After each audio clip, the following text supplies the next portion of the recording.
Mon histoire avec la langue française commençait très tôt.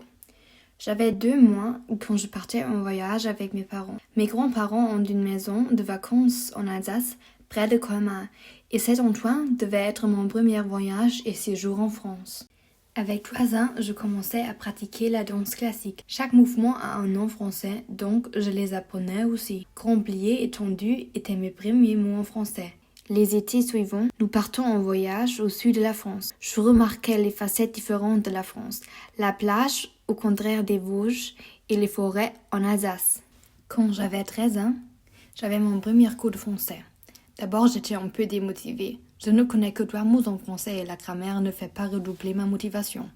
Mais ma prof, Madame Rawls, pouvait me motiver et grâce à elle, j'ai choisi le cours de français intensif au collège. En 2019, nous avions un échange avec mon pays. Le soir de reconnaissance, j'étais très excitée. Mes 10 jours avec Zoé étaient super. Nous avons visité des endroits importants à Mayence et à Francfort. Depuis cette semaine, Zoé et moi, nous sommes des copines pour toute la vie. Quand la pandémie s'apaise, je pouvais enfin aller chez Zoé pour 2 semaines. C'était un temps magnifique. Elle m'a montré la vie quotidienne d'une élève française et la vie de mon pays. La famille était très gentille avec moi et nous passions un temps inoubliable. Au printemps, ma mère avait son 50e anniversaire et nous allions à Paris comme surprise pour elle. Avec ce voyage, je tombais amoureuse avec la ville de Paris. Les ruelles, les places, les parcs, tout.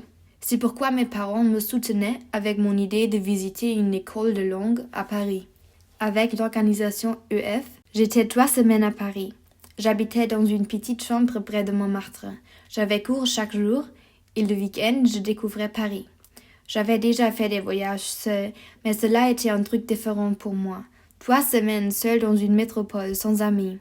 Mais aujourd'hui, je peux dire que les semaines à Paris étaient les meilleures semaines de ma vie.